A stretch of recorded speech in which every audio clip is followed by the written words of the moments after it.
Hello and welcome to the CodCast. I'm Chris. And I'm Matt. Back in the room. It's been a while. Yeah. I mean, you've been away and I've been on site. Yes, you've been busy drilling and I was busy at the World Taekwondo Championships, brought back a bronze for Australia, so I've been boasting about that for a couple of weeks. It's kept me not quite the first time I've heard about it. But back, happy. Obviously, the raise is completed. We're drilling and we've got a lot on. So 4 things to talk about today quickly. The raise, the drilling, all the other PFS stuff, and what's going on corporately. So a bit of an update. This will be fairly short today, I think. Going to start with the raise. I've had a few questions about this one. It's just nice when people do to get on the info line and say, hey, can you explain the thinking behind this? Because I think one of the things we don't do well in the industry is sort of explain our thinking behind raising. And no one likes raising. It's tough. You would never raise in an ideal scenario, but obviously you raise because the value of the money that you can put to work is very great. And in our case, extremely great. So we went out, before this flow sheet change, we were planning to raise and starting to think that this is going to be rather difficult. Had the fantastic flow sheet news. That enabled us to raise at a much higher level. I think the initial plan was about 6, which was kind of bare minimum, get the PFS moving. That became 8.3, fully underwritten. And thank you. I mean, the support has been phenomenal and, well over $11.5 million just from existing shareholders in the bid. So if you were scaled back, then everyone was scaled back equally. There's always a few rat bags where they've got one share and they apply for 100K. They're not existing shareholders. So, we prioritize you, our long-term supportive shareholders. And I said everyone was scaled back equally. Everyone non-rat bag. Everyone that wasn't a rat bag. And then second, you've got the obviously the top-up placement. So I've had a few questions. Why do we do this? The first is it's very hard to predict demand. And legally, under the ASIC rules, you can't just increase the raise. There are ways to do it. It's challenging. The second is in an underwritten rights issue. You've got institutions. So these are groups which will support you long-term, which help you build a project and, should support on market as well. And there's a lot of value in having them on the register. Generally, an underwriter, as a rule of thumb, they don't want to get more than about 60% of what they actually underwrite. And they're usually pretty unhappy if they get less than about 40. There's sort of a sweet spot. So the top-up placement allowed those underwriters, institutions, really supportive shareholders to come in. And then that should then give us much better support in the longer term. So that's the rationale behind it. Now, why 12.3? Because that is pretty much exactly the number that is in the budget for the PFS. And there was some money in the bank already for corporate costs. And so, again, it was a very scientific, very well thought through process to do that. And there's a few things we're going to talk about now that allows us to do faster and better. So with that, I'll be quiet for a sec and ask you maybe to talk about the drilling and what's going on in the program and how we're putting that money to work. Yeah. So, obviously, drilling was something we were very keen to get out there. It was what the main reason why we needed to do a raise in the first place. It's the main driver, right? Yeah, it was the single biggest and most important impediment before we could really do the PFS. And so within, I think, a few days of the money hitting the bank account, we were out there with drill rigs. That went out with the announcement. And subsequent to that, the other day, we put out the more recent announcement. We're at 25% then. A few more days since then. Obviously, things have gone further. Not necessarily the smoothest start to a drill program I've ever been part of. We had some struggles with the weather. Can't fight it. There's nothing you can do about it. You just have to accept the risk. And you put the creek in Elizabeth Creek, didn't you? we had about 30 odd mils over a couple of days, and it doesn't take much out there to turn those roads to. I mean, you can get through them, but if you do, you absolutely tear them up, and it's just not worth it. Number one, you then need to pay to repair them, and number two, it really doesn't make you particularly doesn't endear you to the stakeholders, the pastoralist and the other people who need to use those roads. So we lost a few days there, and we've had the normal teething problems and startup problems, but as of now, we've got 3 rigs running. They're running day and night, churning out core. Things are progressing. And yeah, we'll be doing that till the end of the year and possibly a little bit into January. Yeah, I mean, we're professionals. This is what we do. I don't think anyone knows drilling Elizabeth Creek like you.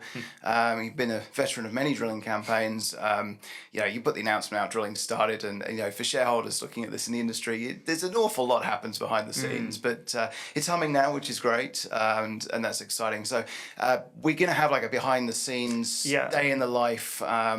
Sort of a little documentary thing coming that Tim's playing with at the moment. Yes, I tried.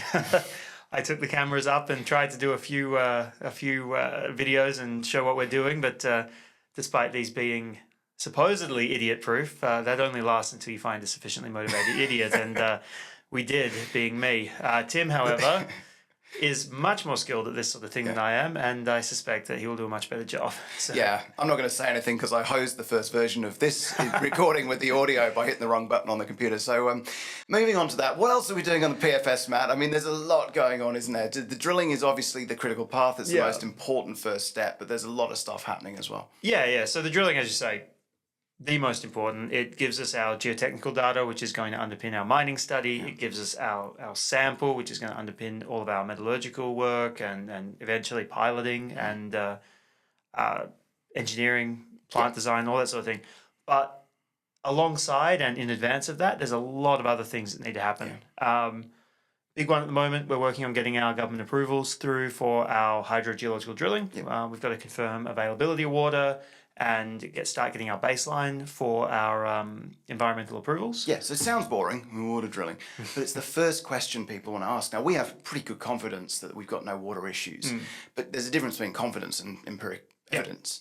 And again, thank you for your support in this raise, because at 8 million, we're not doing the hydrogeology. That's getting pushed back. At 12, we're now moving on with it really fast. So again, it seems minor, but so you look at those numbers and you look at the drilling, it's like, wow, this is a major critical path item. It's fundamentally important, and now we can do it. And critical path not only because we need the water for the purposes of running the plant, but because the government needs baseline data at least 12 months before we can apply for our mining lease. So every day we bring that forward is, at least in theory, a day we can bring FID forward. Yes. So again, that support in the raise is critical to be able to do these things. We can only do what we can do.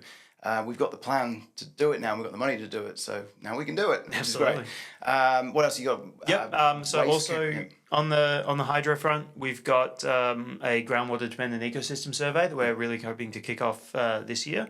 That'll involve both the hydros and our environmental consultants going out just mapping any of the sensitive areas and targeting them for future, not drilling of the kind we're doing now, but more like hydro drilling, very shallow, small scale stuff, just to assess the impact of water and things like that. This morning I was talking with waste rock characterization consultants. Again, that's around the critical path for the environmental approvals for the MLA, just making sure that the rock we're going to take out of the ground that we're not going to put through the process plant isn't going to have any issues environmentally. And a bunch of things like that. I mean, obviously the one we've spoken about before, we've got a sample at the lab right now trying to improve our cobalt and really lock down the flow sheet for that. Some new ideas and new things to test, and we're still very much a work in progress. So I guess the message for shareholders is you've supported us, you supported the company, more importantly, and now we as a company and a team have the ability to get on with a lot of work. Busy period. Christmas is going to be we're going to be running right up to Christmas. You'll be on site right up to Christmas. Pretty much. And so that's exciting. So what else in Coda? Well, corporately, it's more your area than mine. So I mean, first board meeting and AGM last week. We've now put together a technical steering committee that's going to be headed by Colin Moorhead. So those of you know him, our chief technical advisor, but also on the board of Remelius, on the board of MinRes, was until recently chairman of Xanadu, which just got bought out. A similar sort of copper style project, a similar stage. We're hiring a study manager as well. It's part-time contracting basis, but someone who has just done exactly the same thing at a very similar company that just got bought out, and we're augmenting the team. On that note, obviously stakeholder side, I'm off to Port Augusta on Friday for the Coda Aboriginal Corporation board meeting, where we're presenting to the Coda at their AGM, updating the native title agreement, just minor updates to the existing one, but still very important. So exciting trip to Port Augusta. Could probably do without my weekend flying to Adelaide and then the 8-hour return drive to PA, but going to get my long Saturday run in the Mount Remarkable National Park and try to make the most of it as well. I'd say Coda are great people. It's good to spend time and honoured to be invited to present, which is fantastic. And then off to London for Minds and Money. London in December. That's got to be... Yeah, I grew up there. I know how bad it is. There are places I'd rather go. Everyone's just come back from the Noosa conference, which we didn't attend. But the reality is, in that room will be everyone, all the people that just had a fight over New World, everyone looking to acquire and to fund and to support. And again, we're very commercially open. Fundamentally believe this project will be a mine and soon. And we are fundamentally aware that the PFS is the most important step in that. We're now funded. So being able to go to people and say, hey, we're funded, we're getting on with this, we don't need you. But in the long term, we want the people and the support. So again, being in that room with everyone, the hedge funds, the mining funds, all the investment funds, the green funds, everyone will be really important. Didn't go last year. It's annoyingly close to Christmas. It's not the best use of money if you don't have a great message. We have a great message this year. I think the ROI will be really powerful. And I mean, your timing really couldn't be much better. I mean, you think back... Copper and silver. Well, between copper and silver, but let's not forget the Havilah Sandfire deal was only a few days ago. Yeah.